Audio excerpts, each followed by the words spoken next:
যে এই নির্বাচনে আওয়ামী লীগের লোকজন, আওয়ামী লীগের ভোটাররা আপনাদেরকে এত এত ভোট দিল, কিন্তু বিনিময়ে আপনারা আওয়ামী লীগের রাজনৈতিক কর্মকাণ্ড নিষেধাজ্ঞার যে অধ্যাদেশ সেটাকে আইনে পরিণত করলেন। এটাকে আপনারা ঠিক করলেন, অথবা এই আওয়ামী লীগের লোকজন কি আপনাদের উপরে এখন হ্যাপি থাকবে? যে উনি এর কিছু উত্তর দিয়েছিলেন, দেওয়ার পর উনি প্রাসঙ্গিকভাবে একই সঙ্গে উনি একটা কথা আমাকে বললেন যে একটা বিষয় কি আপনারা খেয়াল করেননি? আমি কিন্তু কোন বিষয়টা? এই যে শিরিন শারমিন চৌধুরী যে এত দ্রুত ছাড়া পেয়ে গেল, এটা কি আপনাদের মনে কোনো রকম কোনো প্রশ্ন জন্ম দেয়নি? বিষয়টা কিন্তু আসলে গুরুত্বপূর্ণ। শিরিন শারমিন চৌধুরীকে গ্রেপ্তার করা হয়েছিল এপ্রিল মাসের 7 তারিখে। ঠিক 5 দিনের মাথায় উনি ছাড়া পেয়ে গেলেন, ওনার জামিন হয়ে গেল। ওনার বিরুদ্ধে কিন্তু মামলা ছিল প্রায় হাফ ডজন, মানে 6টার মতো। যতদূর জানি তার মধ্যে 3টাতে ওনার ব্যাপারে ফাইনাল রিপোর্ট দেওয়া হয়েছে, মানে ওনাকে দোষী সাব্যস্ত করা হয়নি একেবারেই। বাকি 3টা তদন্ত চলছে। যে মামলায় ওনাকে গ্রেপ্তার করা হয়েছিল সেই মামলায় ওনার জন্য কিন্তু পুলিশ রিমান্ড ওনাকে চেয়েছিল, আদালত রিমান্ড দেয়নি, জেলে পাঠিয়ে দিয়েছে।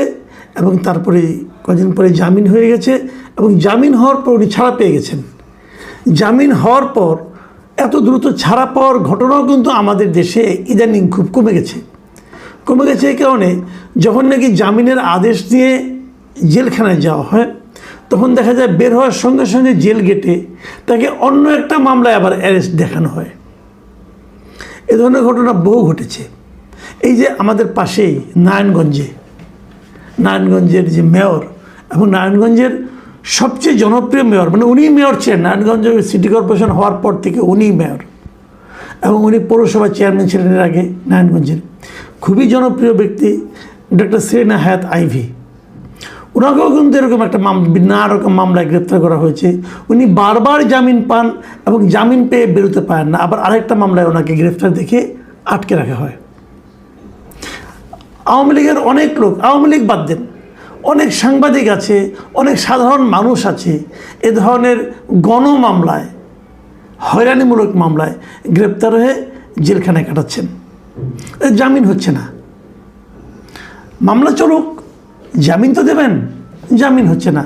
অন্তর্বর্তীকালীন সরকারের আমলে তারা জামিন পাননি, এবং এই সরকারও সেই ধারাবাহিকতাকেই অনুসরণ করে চলেছে, জামিন দিচ্ছে না। জামিন পাওয়াটা যে একজন লোকের নাগরিক অধিকারের মধ্যে পড়ে, মৌলিক অধিকারের মধ্যে পড়ে, এই জিনিসটাও যেন এরা মানতে চায় না। ক্ষমতায় গিয়েছে, আগে যেটা তাদের উপর প্রয়োগ হয়েছিল, এখন যদি সেটা অন্যদের উপর প্রয়োগ তারা করতে না পারে, তাহলে তারা যে ভোগান্তির শিকার হয়েছিল এটা এই মানুষকে বোঝাবেন কীভাবে? হয়তো এই জন্য মানুষকে বোঝাচ্ছেন, পুরো দেশকে বোঝাচ্ছেন, দেখো আমরা কত কষ্ট করেছি, অতএব তোমরা কিছুটা কষ্ট করো।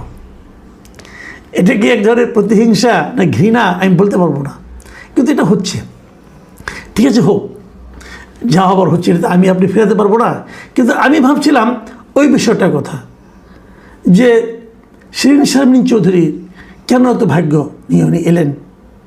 অন্তর্বর্তীকালীন সরকারের আমলেও দেখেছি এরকম আরেকজন ভাগ্যবান ছিলেন সাবির হোসেন চৌধুরী। ওনার বিরুদ্ধে হত্যা মামলা ছিল, এবং উনি আরও দ্রুত ছাড়া পেয়ে গিয়েছেন একাধিক হত্যা মামলায় একই দিনে, তার নিম্ন আদালত থেকে। এটা কিন্তু ইন্টারেস্টিং ঘটনা। তো এটা কি আসলে অন্য কোনো রাজনীতির ইঙ্গিত দেয়? এই প্রসঙ্গটা ইদানিং উঠছে। এই প্রসঙ্গে আমি আরেকটা আলোচনা করতে চাই, সেটা হলো বাংলাদেশে আওয়ামী লীগ কীভাবে ফিরবে।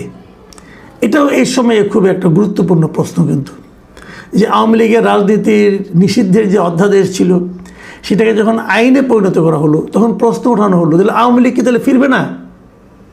আবার এটারও কিন্তু জবাব আমি পেয়েছি, সরকারের খুব গুরুত্বপূর্ণ ব্যক্তিদের কাছ থেকে পেয়েছি। ওনারা বলছেন যে আমরা তো নিষিদ্ধ করছি না, এটা অন্তর্বর্তীকালীন সরকার করেছিল। এখন আমরা ওটা যদি বাতিল করে দিতাম, তাহলে এটা নিয়ে দেখতেন যে এই জামাত এনসিপি আবার হাউ খাউ করছে, মাঠ গরম করছে। দরকারটা কি? আমরা এটা যখন তারা নিষিদ্ধ করেছিল, যখন তারা কার্যক্রম স্থগিত রেখেছিল, কার্যক্রম নিষিদ্ধ করেছিল, তখন কিন্তু তারা বলেছিল বিচার না হওয়া পর্যন্ত হবে। তো বিচার হয়ে গেলেই তো হয়ে গেল, এবং বিচারের রায় যা আসে তাই হবে। ইঙ্গিতটা কিন্তু স্পষ্ট যে বিচারের পর্যন্ত অপেক্ষা করতে হবে। বিচার হয়ে যাক, আমরা চাই দ্রুত বিচার হোক। বিচারের রায় কী হবে দেখা যাবে। একটা রাজনৈতিক দলকে নিষিদ্ধ করার জন্য বিচারকটা কতটা উদ্গ্রীব থাকেন, নাকি সেই সময়ে সংগঠিত সন্ত্রাসী কর্মকাণ্ডের জন্য দায়ী ব্যক্তিরা দোষী সাব্যস্ত হন, সেটা আমরা পরে ইনশাল্লাহ দেখতে পারবো। কিন্তু প্রশ্নটা অন্য জায়গায়। যদি ধরেন বিচারের রায় হলো, হাইপোথেটিক্যালি ধরেন যে কিছু লোকের শাস্তি হলো, সব লোকেরই শাস্তি হোক, অসুবিধা নেই যারা নেতৃত্বে ছিলেন, কিন্তু দল তো চলবে। দলকে আপনি এভাবে নিষিদ্ধ করা যায় না, আর গেলে তার মানে আপনার আফটার ইফেক্ট খুব ভয়ঙ্কর হয়। তো ধরে নিলাম দলটা আবার বললো হ্যাঁ আওয়ামী লীগ করা যাবে। কারা করবে আওয়ামী লীগ? কাদের নেতৃত্বে? শেখ হাসিনা? আমি কিন্তু তেমন কোনো সম্ভাবনা দেখি না। আপনি বলবেন যে আমি কেন দেখি না? শেখ হাসিনা এত বড় নেত্রী, আমি দেখি না এই কারণে শেখ হাসিনা তো অমর নন, তাই না? ওনার বয়স তো হয়ে গেছে প্রায় 80, উনি তো মানে 500 বছর বাঁচবেন না ভাই। কাজে আমি ওনার নেতৃত্বে কোনো সম্ভাবনা দেখি না। উনি ফিরে এসে বাংলাদেশ আওয়ামী লীগকে আবার নেতৃত্ব দিবেন, এটা হয় না। এবং এটা গেলে আমার কথা না, আমার কথা যারা আওয়ামী লীগের ভক্ত আছেন, যারা শেখ হাসিনার ভক্ত আছেন, তারা হতাশ হইতে পারেন, বিরক্ত হতে পারেন। কিন্তু আপনার মনে আছে এই কদিন আগের কথা বলছি, এই বছর জানুয়ারিতে আল জাজিরার কাছে একটা ইন্টারভিউ দিয়েছিলেন শেখ হাসিনারই পুত্র, দিয়েছিলেন জয়। তো জয়ের সেই ইন্টারভিউতে, সজীব অজের জয়ের সেই ইন্টারভিউতে ওনাকে কিন্তু প্রশ্ন করা হয়েছিল। ওনার কাছে জানতে চেয়েছিল যে বাংলাদেশের বর্তমান প্রেক্ষাপটে আওয়ামী লীগের কোনো ভবিষ্যৎ আছে কি না। জয়ের উত্তরটা কী ছিল? উনি বলছেন অবশ্যই আছে, আওয়ামী লীগ কোথাও যাচ্ছে না, আওয়ামী লীগ একটা প্রাচীন দল, এই দেশের 40-50% মানুষ আওয়ামী লীগ করে, তারা নিশ্চয়ই হঠাৎ করে আওয়ামী লীগের প্রতি সমর্থন বন্ধ করে দেবে না। কাজেই আওয়ামী লীগ অবশ্যই আওয়ামী লীগের ভবিষ্যৎ আছে। তখন বলা হয়েছিল তাহলে আপনার মা কী হবে?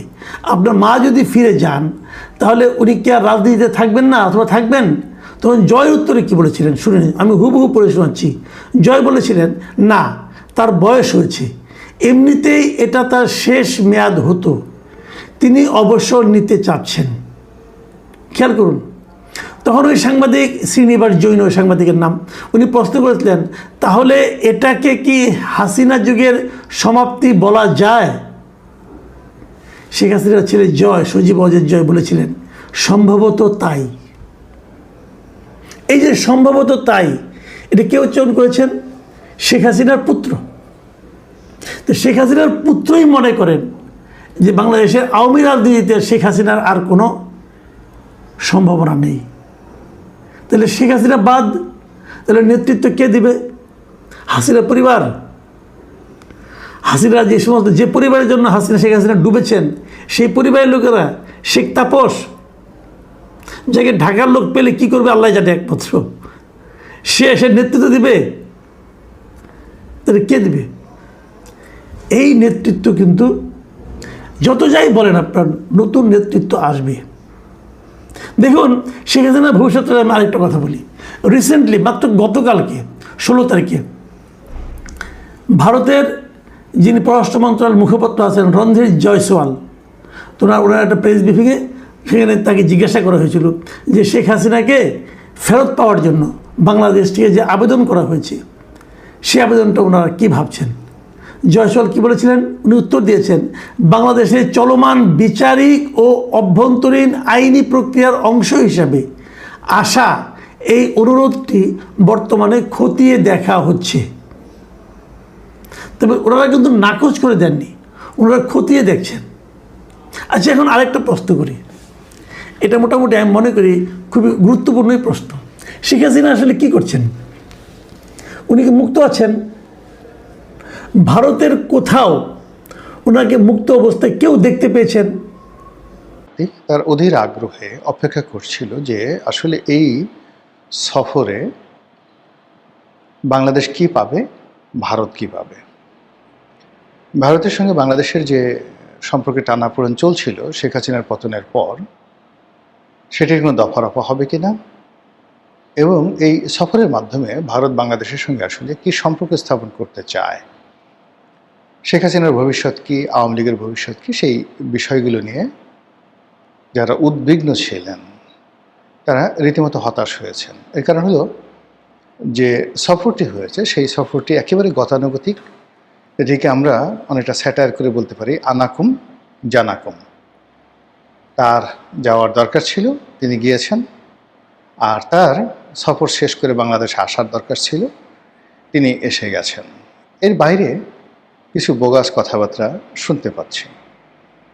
এই সফরে যারা সঙ্গী ছিলেন তাদের মধ্যে কেউ কেউ বলেছেন যে শেখ হাসিনার অপাঙ্ক্তেয়, এটা নিয়ে মানে আলোচনা করার মতো কিছু নেই। নো মোর শেখ হাসিনা, বাংলাদেশের রাজনীতিতে শেখ হাসিনার কোনো গ্রহণযোগ্যতা, কার্যকারিতা কোনো কিছুই নেই, এটা কেউ কেউ বলার চেষ্টা করছেন। এরপর অনেকে বলার চেষ্টা করছেন যে পররাষ্ট্রমন্ত্রীর সফরের পরই জনাব তারেক রহমান সাহেব তার প্রথম যে ঐতিহাসিক বিদেশ সফর সেটি তিনি ভারত দ্বারা শুরু করবেন। তো এটি নিয়ে যখন একেবারে ফেসবুকে বা সামাজিক মাধ্যমগুলোতে নানা রকম বিতর্ক তৈরি হলো, তখন বিএনপির পক্ষ থেকে বলা হলো যে না, এটা মিথ্যা কথা এবং এই ধরনের কোনো সম্ভাবনা তৈরি হয়নি বা এই ধরনের কোনো সিদ্ধান্ত সরকার এখনো পর্যন্ত নেয়নি। ভারত ভিসা বন্ধ করে রেখেছিল, বলা হচ্ছে যে ভারত ভিসা দেবে কন্ডিশনালি, যারা চিকিৎসা করার জন্য ভারত যেতে চায় সেই মেডিকেল ভিসা ভারত দেবে। কিন্তু এখনও পর্যন্ত এই খলিলুর রহমান সাহেব ফিরে আসার পর থেকে এখন পর্যন্ত ভারত যে বাংলাদেশকে ভিসা দিচ্ছে এটা ব্যাপকভাবে লক্ষ্য করা যাচ্ছে না। যাদের খুব ভালো চ্যানেল আছে, সম্পর্ক আছে, ভারতীয় দূতাবাসের সাথে সম্পর্ক আছে, তারা অনেকে যাচ্ছেন চিকিৎসা করার জন্য। আর বেশিরভাগ মানুষ যারা ফ্রিকুয়েন্টলি ভারত ট্রাভেল করতেন তারা অনেকে যাচ্ছে না। আওয়ামী লীগের লোকও যাচ্ছে না, বিএনপির লোকও যাচ্ছে না। এর কারণ হলো কলকাতা, দিল্লি, আগ্রা, তারপর কাশ্মীর, এরপরে আজমির, এ সকল এলাকায় এখন বাঙালিরা, আওয়ামী লীগের লোকজন গিজ করছে। তো ধরুন কোনো একজন লোক তার নিতান্ত প্রয়োজনে সে কলকাতায় গেল, বা আমার ধরেন আমি গেলাম, আমার কলকাতা যাওয়াটাই খুব প্রয়োজন দীর্ঘদিন ধরে। আমি 2018 সন থেকেই আসলে চিন্তা করছি আমি একবার একটু কলকাতাতে যাব, কিন্তু যাওয়া হয়নি। আগের আমলে যাওয়া হয়নি যে এয়ারপোর্টে গেলে শেখ হাসিনার লোকজন বাধা দিতে পারে, এয়ারপোর্ট থেকে ফেরত দিতে পারে। তো তখন সবাই লোকজন মনে করবে যে গোলাম মোল্লা রনির আসলে কোনো ক্ষমতা নেই, সরকারের সাথে তার সম্পর্ক অহিনুকূল সম্পর্ক, কাজেই তাকে একটা চাপ দিয়ে আসি, যাও। তো ওই ভয়ে আমি আসলে এয়ারপোর্টে 2018 সনের পরে একবার বোধহয় 16 বা 17 সনে উমরা করার জন্য দেশের বাড়ি গিয়েছিলাম। এরপরে আমি আসলে আর কখনো বাইরে যাইনি, এই এয়ারপোর্টে হেনস্থার ভয়ে। এতে করে কি হলো, আমার ব্যবসা বাণিজ্যে ক্ষতি হয়েছে। আর আমার ব্যবসা বাণিজ্য ক্ষতি হওয়া মানে এখন আমার যতটা না ক্ষতি, তার চেয়ে দেশের ক্ষয়ক্ষতি। এর কারণ হলো আমার এই ক্ষুদ্র জীবনে ব্যক্তিগতভাবে দুটো ডাল ভাত খাওয়ার জন্য যতটুকু সংস্থান দরকার সেটা তো আমার হয়ে গেছে। এখন আমি যা কিছু করব বা করতাম ব্যবসার জন্য, রাজনীতির জন্য, just two contribute the nation, ঠিক সেই জায়গাটা আপনি গিয়ে দেখুন এয়ারপোর্টে যে হেনস্থা হওয়ার ভয়, সেই ভয়ের কারণে আমার সেই ব্যবসা বাণিজ্য প্রত্যেকটা জিনিসই মাইনাসে চলে আসছে। 2 নম্বর হলো যে এখন যাচ্ছি না।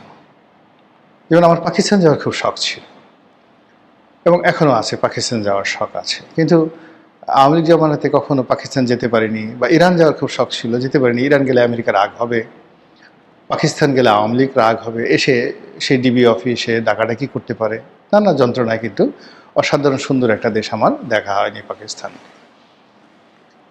এরপর এই যে কলকাতার কথা যেটা বলছিলাম, কলকাতা যাওয়ার আমার একটা খুব শখ। আমার একটা খুব মানে ছোট ছোট দুটো জিনিস আমার খুব কেনার ইচ্ছা। সেটা হলো, বলি আপনাদেরকে, একটা ভালো কাশ্মীরি শাল, নিজের পছন্দ মতো, মানে এই আমাদের বাংলাদেশে যা পাওয়া যায়, ইন্টারনেটে যা পাওয়া যায়, এটা না, আমার পছন্দ মতো একেবারে ঘুরে ঘুরে ঘুরে ঘুরে একটা শাল কেনার আমার খুব ইচ্ছা। আমি কয়েকটা শাল কিনেছি, কিন্তু আমার ঠিক শেষ পর্যন্ত পছন্দ হয়নি। আরেকটা হলো, আমার একটা ভালো লাঠি কেনার খুব ইচ্ছা। আগে দেখেন ওই যে একটা জমিদারি একটা লাঠি থাকে, ওরকম আমি তুরস্কে গিয়ে খুঁজেছি, মক্কাতে খুঁজেছি, তারপরে মিশরে তন্ন তন্ন করে খুঁজেছি। এখন আমার ইচ্ছা যে কলকাতাতে বিভিন্ন যে জায়গা আছে যেখানে ব্রিটিশ জমানার অনেক পুরনো লাঠি পাওয়া যায়। কোনোটা হয়তো হাতের দাঁতের তৈরি, কোনোটা হয়তো কোষ্ঠী পাথর দিয়ে তৈরি, কোনোটা হয়তো কোনো দামি কাঠ দিয়ে তৈরি, এরকম অ্যান্টিক একটা লাঠি হাতে সবসময় থাকবে। বয়স হয়ে গেছে, এরকম একটা কেনার খুব শখ। এখন দেখা একটা নিষ্পাপ, মানে আমার এই বয়সে এটা কোনো কস্টলি কোনো জিনিস নয়, কিন্তু এটা আমার খুব শখ, কিন্তু আমি যেতে পারছি না। কেন যেতে পারছি না? যাওয়ার সঙ্গে সঙ্গে আমার আওয়ামী লীগের অনেকের সাথে দেখা হবে, অনেকে ছবি তুলবে, অনেক কথাবার্তা হবে। এখন তাদের সাথে তো আমার দীর্ঘদিনের সম্পর্ক আওয়ামী লীগের সঙ্গে। তো আমার সঙ্গে যদি জাহাঙ্গীর কবির নানক সাহেবের দেখা হয়, তারপরে অন্যান্য যে সকল শীর্ষ নেতা সেখানে রয়েছেন, আসাদুজ্জামান খান কামালের দেখা হয়, সবাই বলবে হায় হায় হায়, বাংলাদেশ থেকে গোলাম মোল্লা রনি গেছে এই কলকাতাতে আওয়ামী লীগের সঙ্গে চক্রান্ত করার জন্য। It's vary bad. এই ভয়ে আমি আর এখন সেখানে যেতে পারছি না। তো এরকম বহু মানুষ ইচ্ছা থাকা সত্ত্বেও যেতে পারছে না। এমনকি চিকিৎসা নেওয়ার ক্ষেত্রে আওয়ামী লীগের লোকজন এভাবে ভয় পাচ্ছে যে যদি হাসপাতালে গিয়ে কারোর সঙ্গে দেখা হয়ে যায় তাহলে তো বাংলাদেশে আসলে মানে ডলা খেতে হবে, ইত্যাদি ইত্যাদি নানা কারণে। তো এই যে ভারতের সঙ্গে যে বাংলাদেশের আপনি গিয়ে ধরুন একটা সেন্সিটিভ সম্পর্ক, বা ওখানে আওয়ামী লীগের লোকজন আছে, সেই কারণে একটা সেন্সিটিভনেস তৈরি হয়ে গেছে এদেশের মানুষের মধ্যে। এটি দীর্ঘমেয়াদে আমাদের সবাইকে ক্ষতিগ্রস্ত করবে। সেই ক্ষতির থেকে রেহাই পাওয়ার জন্যে অনেকে আশা করেছিল যে খলিলুর রহমান সাহেবের ভারত সফরের মাধ্যমে ভারত বাংলাদেশ সম্পর্কের একটা সুরাহা হবে, বিএনপি আওয়ামী লীগের সম্পর্কে একটা সুরাহা হবে, রাজনীতিতে আওয়ামী লীগের ফিরে আসা, সেটা যে কোনো পর্যায়ে হোক, যে কোনোভাবেই হোক, এটা সুন্দর একটা পরিবেশ তৈরি হবে। কিন্তু বাস্তবে আমরা গিয়ে দেখলাম যে ভারতের পক্ষ থেকে কোনো কথা বলা হয়নি। এখানে জনাব খলিলুর রহমান সাহেব গিয়েছেন, যদি তার সঙ্গে নরেন্দ্র মোদীর একটা দেখা হতো, ইভেন তার সঙ্গে যদি শেখ হাসিনার দেখা হতো, তার সঙ্গে অজিত দোভালের দেখা হতো, তার সঙ্গে অমিত শাহের দেখা হতো, ওখানকার যারা পলিটিক্যাল যে সকল সাউথ ব্লক রয়েছে, নর্থ ব্লক রয়েছে, তাদের সঙ্গে তার দেখা হতো, কিংবা নর্থ ইস্ট যে ব্লকের যে সকল নেতৃবৃন্দ রয়েছে, এমনকি মমতা ব্যানার্জির সঙ্গে যদি খলিলুর রহমান সাহেবের কথা হতো, তাহলে মনে হতো যে রাজনীতির ভারত এবং বাংলাদেশের যে সম্পর্কের যে বরফ, সেই বরফ গলছে। কিন্তু সেটা না করে তিনি যখন ভারত সফর করছিলেন, তখন বাংলাদেশের ডক্টর শিরীন শারমিন চৌধুরী তাকে গ্রেপ্তার করা হলো। তিনি যখন ভারত সফর করছিলেন তখন আওয়ামী লীগ নিষিদ্ধ হয়ে গেল পার্লামেন্টে। তিনি যখন ভারত সফর করছিলেন ঠিক সেই সময়টিতে ১/১১ যে কুশীলব, তাদেরকে নিয়ে সরকারি যে সকল প্রোপাগান্ডা মেশিন রয়েছে সেখানে সঙ্গতিকরণে এমন সব কথাবার্তা বলা হচ্ছিল যেটির দায় দায়িত্ব ভারতের উপর আসে। এর কারণে আমরা সবাই জানি যে ১/১১ যে ঘটনা বাংলাদেশে ঘটেছে তার পেছনে ভারতের একটা বিরাট হাত ছিল। ১/১১ যারা কুশীলব রয়েছে তাদের সবাইকে ভারতের হুকুমে বা ভারতের পরামর্শে শেখ হাসিনা সরকার সেফ এক্সিট দিয়েছিল। তো এই জিনিসগুলো নিয়ে যখন ঠিক এই মুহূর্তে নড়াচড়া হচ্ছে, তখন নিশ্চিতভাবে আমরা ধরে নেই যে ভারত এবং বাংলাদেশের যে সম্পর্ক, সেই সম্পর্কের যে বরফ, এটা গলেনি, বরং বরফ আরও জমাট বেঁধেছে, সম্পর্ক আরও দুর্বোধ্য হয়ে পড়েছে। তার প্রেক্ষিতে ভারতীয় পত্রপত্রিকাগুলো আবার নতুন করে বাংলাদেশের বিরুদ্ধে উঠে পড়ে লেগেছে। তারা ডক্টর মোহাম্মদ ইউনূসের বিরুদ্ধে যেভাবে লেগেছিল, এবং ডক্টর মোহাম্মদ ইউনূসের বিরুদ্ধে যে সকল দুর্নাম বদনাম তারা ভারতীয় পত্রপত্রিকা ছাপিয়েছিল, তাকে মিয়া ইউনূস নাম দিয়েছিল। আপনারা জানেন যে বিখ্যাত একজন পর্ন স্টার আছে মিয়া খলিফা। তো ডক্টর মোহাম্মদ ইউনূস একজন নোবেল লরিয়েট, বাংলাদেশের প্রধান উপদেষ্টা, কিন্তু ভারতীয় পত্রপত্রিকা তাকে কেউ কেউ বলতো মোহাম্মদ ইউনূস। তো মোহাম্মদ ইউনূস এই কথা বলে একই সঙ্গে তারা দুটো বিষয় ইন্ডিকেট করত, আমি এটার বেশি আর বলতে পারবো না। আরেক গ্রুপ তারা বলতো মিয়া ইউনূস। ডক্টর মোহাম্মদ ইউনূসের সঙ্গে মিয়া নামটি যায় না, তো যখনই তারা মিয়া ইউনূস বলতেন তখনই সঙ্গে সঙ্গে সেখানে তাকে অশ্লীলতা, অশ্রাব্যতার সঙ্গে জড়িয়ে দেওয়া হতো। তো এই যে ধারাবাহিকতা, সেটা নির্বাচনের পরে এখন পর্যন্ত মোটামুটি ভারতীয় পত্রপত্রিকা বিএনপির ব্যাপারে নেতিবাচক মন্তব্য করেনি। কিন্তু ভারতীয় সোশ্যাল মিডিয়া, সোশ্যাল মিডিয়ার যারা ইনফ্লুয়েন্সার, তারা আবার সেই পুরনো যে রোগগুলো, সেই রোগগুলো তাদেরকে পেয়ে বসেছে। তারা বিএনপির বদনাম শুরু করেছে। এই বিএনপির আমলে মৌলবাদ অতীতকালে যেভাবে নাড়াচাড়া দিয়েছিল, আবার সেই মৌলবাদ নাড়াচাড়া দিচ্ছে। আবার মাজার ভাঙা হচ্ছে, আবার পীরদেরকে পুড়িয়ে মারা হচ্ছে। আবার নর্থ ইস্ট, যে ভারতের যে উত্তর পূর্বাঞ্চলে যে রাজ্য সমূহ রয়েছে, সেখানে যে সকল বিদ্রোহী গ্রুপ রয়েছে, নাগা বিদ্রোহী রয়েছে, সাঁওতাল বিদ্রোহী রয়েছে, সেখানে উলফারা আছে, এমনকি সেখানে রোহিঙ্গারা পর্যন্ত আছে এই নর্থ ইস্ট গ্রুপের সাথে মিলিয়ে। এবং সেইগুলোকে বাংলাদেশ বা বর্তমান সরকার ভবিষ্যতে যে তাদেরকে প্রিভিলেজ দেবে না, পাত্তা দেবে না, বা তাদেরকে নির্মূল করার ব্যাপারে ভারতকে সহযোগিতা করবে শেখ হাসিনার মতো, এরকম কোনো লক্ষণ তারা দেখতে পাচ্ছেন না। বরং তারা তারেক রহমান সাহেবের সেই যে অতীত রেকর্ড, সেই অতীত রেকর্ডকে নিয়ে তারা টানাটানি করার চেষ্টা করছে। এবং এই মুহূর্তে তাদের সঙ্গে আবার আমেরিকার যে বন্ধুত্ব, পুরনো বন্ধুত্ব, সেটা আবার নতুন করে চালু হয়ে গেছে। তো কাজেই ডোনাল্ড ট্রাম্প মধ্যে যেভাবে নরেন্দ্র মোদীকে বাদ দিয়ে বাংলাদেশের ব্যাপারে সরাসরি হস্তক্ষেপ তারা করছিলেন, সেটি সম্ভবত তারা এখন সেখান থেকে সরে যাচ্ছে। মধ্যপ্রাচ্যের যুদ্ধের কারণে রাশিয়ার সাথে কূটনৈতিক যে বিপর্যয়, তার কারণে এখন তারা চীনের বিকল্প হিসেবে এশিয়াতে ভারতকে তারা চাচ্ছে, খুব দরকার। এবং অন্যদিকে আবার পাকিস্তানের হাতকে তারা শক্তিশালী করছে। এই যে ইরান এবং আমেরিকার যে যুদ্ধ, সেই যুদ্ধে তারা দ্বিতীয়ালির যে ভার, এটা ইচ্ছে করে পাকিস্তানকে দিয়েছে, যেন পাকিস্তান রাষ্ট্রের যারা কর্ণধার তারা বিশ্ব নেতাতে পরিণত হতে পারেন। এমনকি যদি নওয়াজ শরীফ কিংবা অসীম মনির, এখন যিনি আছেন পাকিস্তানের যে সেনাপ্রধান ফিল্ড মার্শাল অসীম মনির, তিনি যদি আগামীতে নোবেল শান্তি পুরস্কার পেয়ে যান এই ইরান এবং আমেরিকা যুদ্ধ বন্ধের জন্য, দ্বিতীয়ালির জন্য, এতেও আশ্চর্য হবে না। এবং এই কাজে আমেরিকা করবে মূলত ভারতকে কোণঠাসা করার জন্য, বাংলাদেশকে কোণঠাসা করার জন্য। এবং এখানে বাংলাদেশে ঠিক পাকিস্তানের যে আধিপত্য, এটা বৃদ্ধি পাওয়ার জন্য। ফলে কি হলো, আমাদের যে ইনুস এরা, কিংবা আপনি জানেন যে এই দিবসটাই কিন্তু জাতিসংঘের শিক্ষা, বিজ্ঞান ও সংস্কৃতি বিষয়ক যে সংস্থা আছে ইউনেস্কো, তারা বিশ্ব প্রামাণ্য ঐতিহ্য হিসেবে কিন্তু এটা স্বীকৃতি দিয়েছিল এই দিবসটাকে এবং ওই ভাষণটাকে।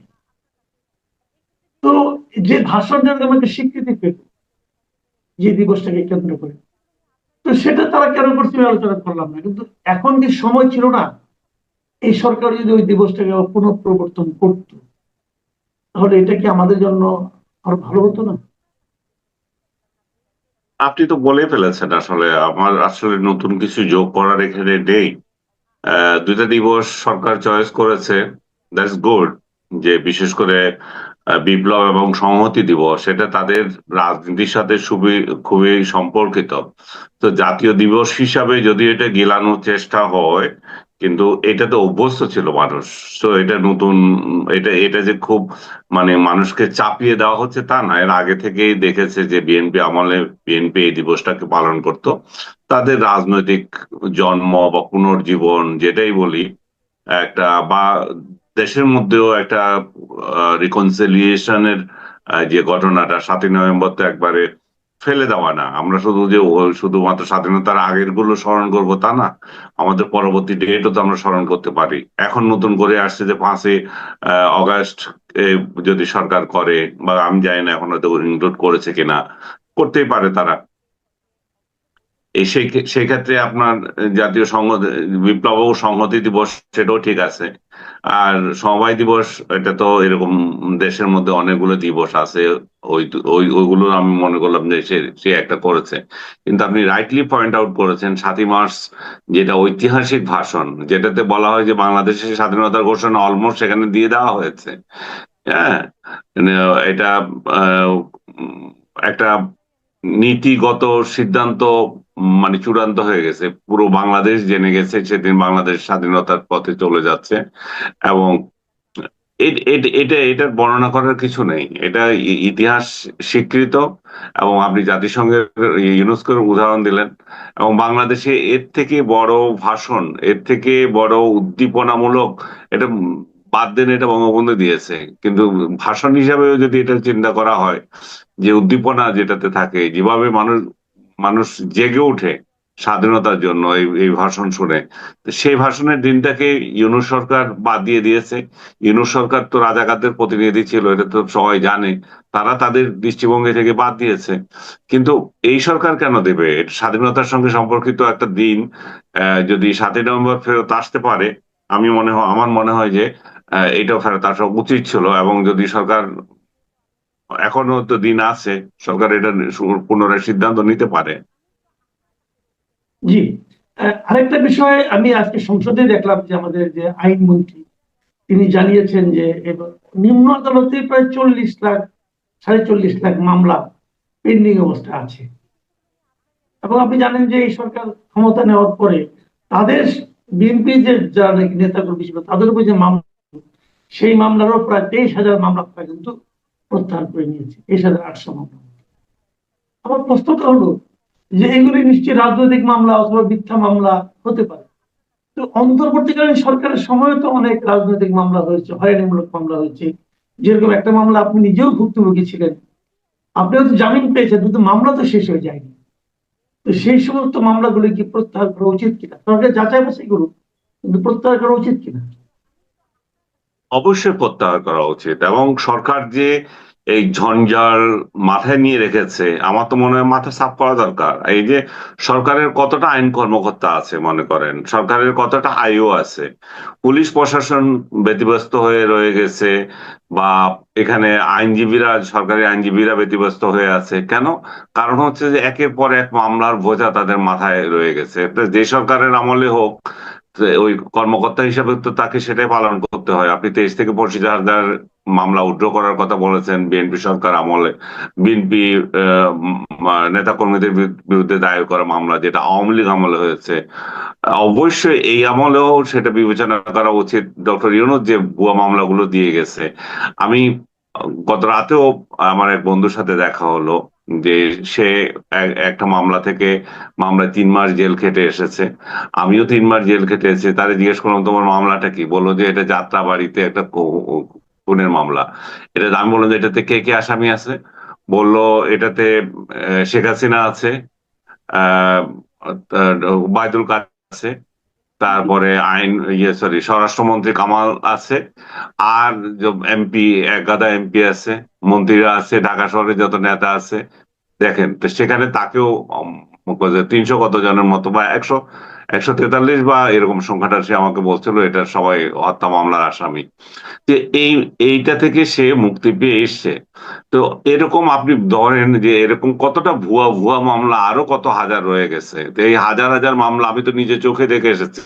আমি আবারও যে আমার যে রুমমেট, মনে করি 2জন রুমমেট ছিল যখন আমি ডিভিশন প্রাপ্ত হয়েছিলাম, একজনের নাম মশিউর আর একজন শাহেন শাহ।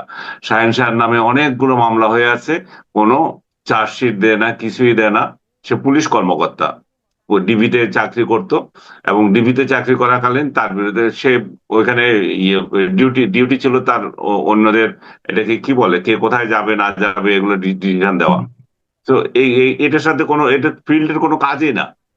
তো ডেস্ক বাউন্ড একটা জব করতো, তাকেও মামলা দিয়ে রেখেছে, কারণ তার ফ্যামিলি আওয়ামী লীগের সাথে সম্পর্কিত, কেন এই জন্য।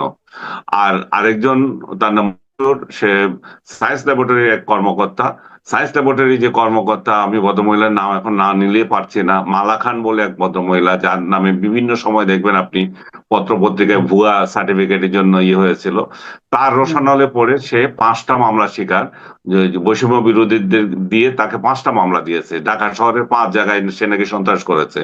এইগুলো সবগুলো থেকে সে রেহাই পেয়েছে, মানে জামিন নিয়েছে। তারপর তাকে অজ্ঞাতনামা আরো 3টা মামলা দিয়েছে।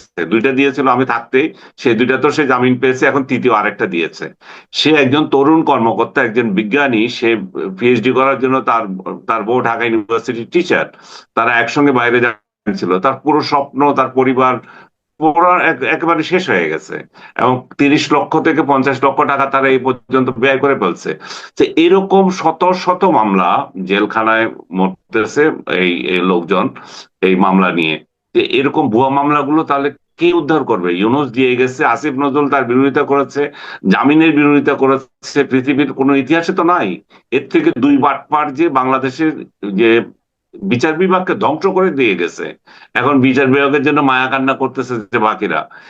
এটা থেকে উদ্ধার উদ্ধার করবে কে? তাহলে বর্তমান সরকারকে সেটা করতে হবে। বর্তমান সরকার ভুয়া মামলাগুলো যদি প্রত্যাহার করে, তাহলে কিন্তু এখানে যারা প্রকৃত অপরাধী তারা কিন্তু এখানে ধরা পড়বে। এখন যে অবস্থায় আছে তাতে এখন যে অবস্থায় আছে তাতে কিন্তু অপরাধীদেরকে আপনি চিহ্নিত করতে পারছেন না। এবং সেই অবস্থায় যে জুলাই যোদ্ধারা, যারা আমি বারবার এই কথা বলছি, তাদের কেউ না কেউ তো মেরেছে। এই মারার লোকগুলো, এই হত্যাকারীরা বিচার বিচার হবে তখন। এখন তো তাদের কোনো বিচার হবে না, তাদের ফ্ল্যাট বাড়ি অমুক কোটা সোটা দিয়ে এই তাদেরকে যে খুশি করা হচ্ছে, সেটা তো তাদের তাদের সন্তান হারানোর বেদনা সেটাতে মিটবে না। হয়তো কোনো কোনো লোভী আছে, ওই ফ্যামিলিও আছে ওইরকম মামলা বাণিজ্য করতেছে, কিন্তু সবাই তো না। সবাই তো তার সন্তান হারানোর বিচার চায়। সরকার যদি এইটা মানে জুলাই যোদ্ধাদের, যদি জুলাই শহীদদের যদি সত্যিকারে তো সম্মান করতে চায়, তাহলে এই জায়গায় করতে হবে। এবং আমি মনে করি যে, এবং একটা রাজনৈতিক বিশ্বাসের জন্য আওয়ামী লীগের হাজার হাজার কর্মীকে যে জেলে ভরে রাখছে, এর এর এর এর একটা বিস্ফোরণ হবে একদিন না একদিন, যদি সরকার এগুলোর প্রতি না দেয়। এবং এটা ন্যাচারাল একটা বিস্ফোরণ হওয়াটা ইয়েটা। আইন আদালত চলতেছে না।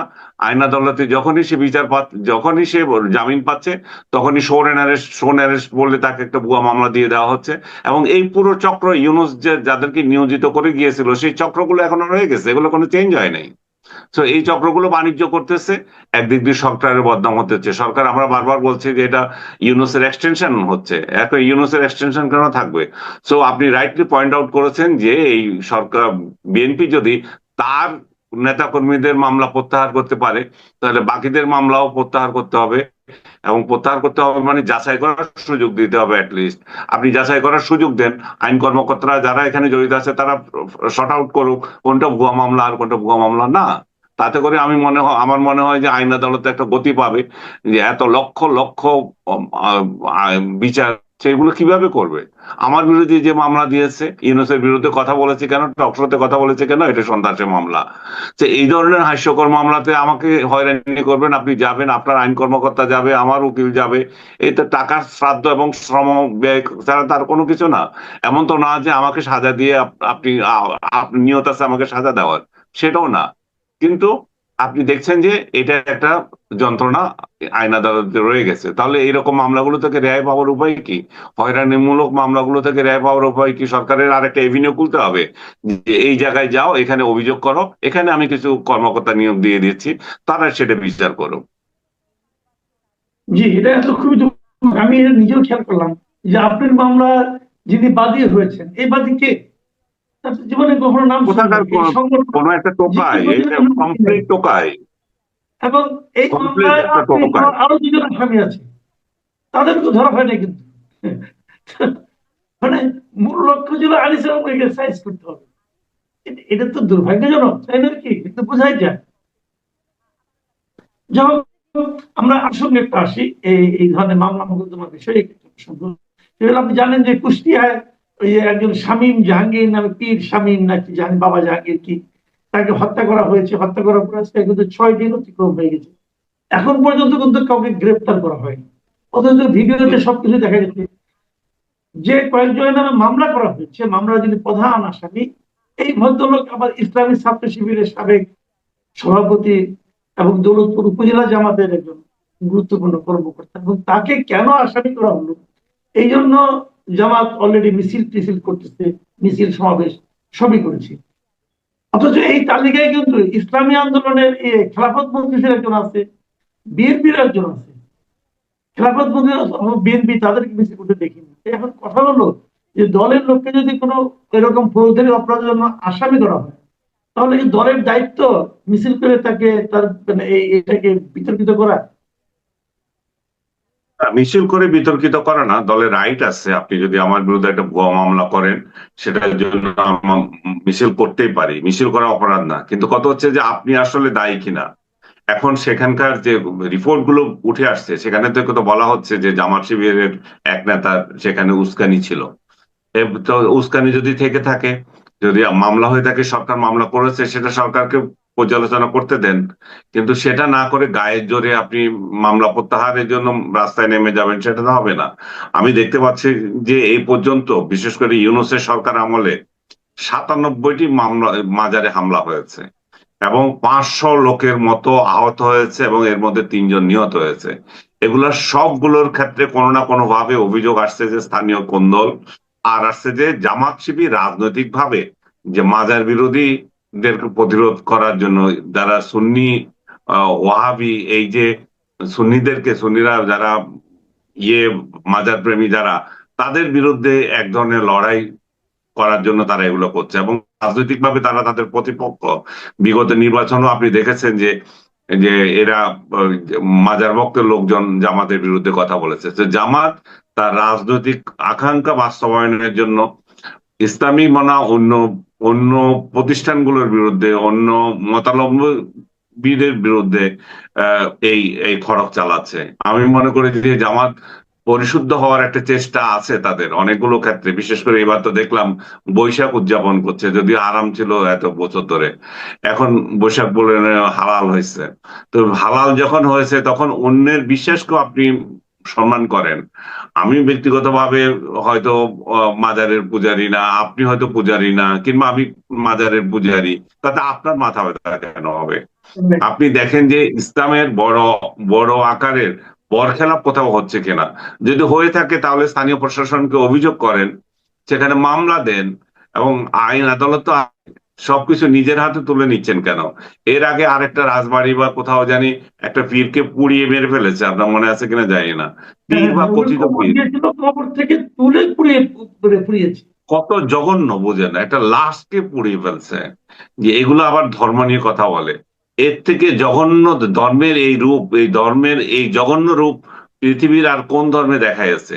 তো এরা আসলে যা করছে, আমাদের শান্তিপ্রিয় একটা ধর্ম আমরা যাদেরকে বলি, তাকে আসলে অশান্তির ধর্ম হিসেবে প্রতিষ্ঠিত করতে চায়। তাদের ইসলাম জামাতি ইসলাম, জামা মানে কাপড়, কাপড়ে ইসলাম। তো তারা এরকম ইসলাম তো আমরা চাচ্ছি না। হ্যাঁ। তো আমি মনে করি যে জামাতে ইসলামের কেন্দ্রীয় নেতৃত্ব, তারা যদি মনে করে যে না, আমরা মাজার বিদ্বেষী না, তাহলে তারা তাদের এই ধরনের উস্কানিমূলক কর্মকাণ্ডদের তাদের থামানো উচিত। তারা মূল স্রোতে আসার চেষ্টা করছে এবং সেই চেষ্টাকে আমি স্বাগত জানাই। যে জামাত ইসলামকে তো আপনি এখন বাংলাদেশ থেকে বের করে পাকিস্তানে যেতে বলতে পারেন না, বরং অন্যদেরকে এই দেশ ছেড়ে চলে যেতে বলে।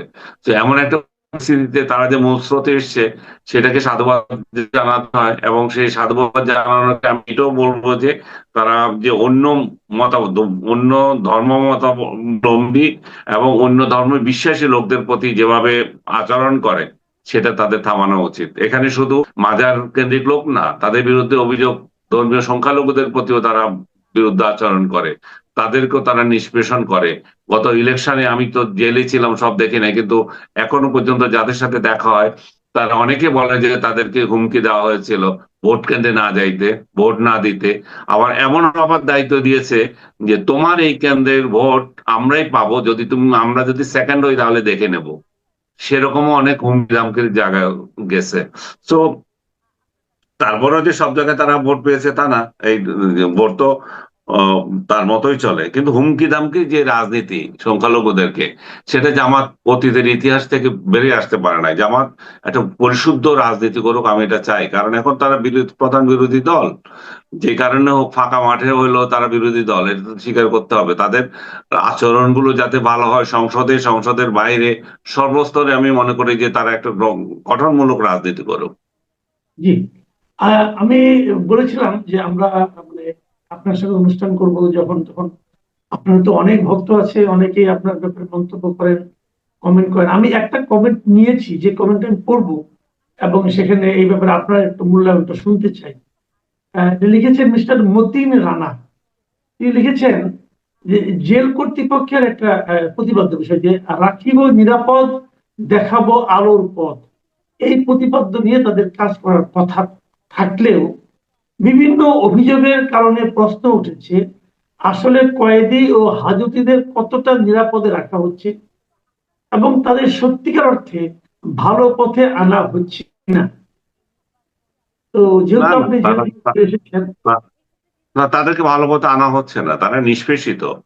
আমার থাকার জায়গাটা ঠিক নেই, আমার খাওয়ার জায়গাটা ঠিক নেই, আমার সাথে কারারক্ষীরা মিসবিহেভ করে। তো সেই জায়গায় আপনি কিভাবে ভালো কিছু আশা করেন?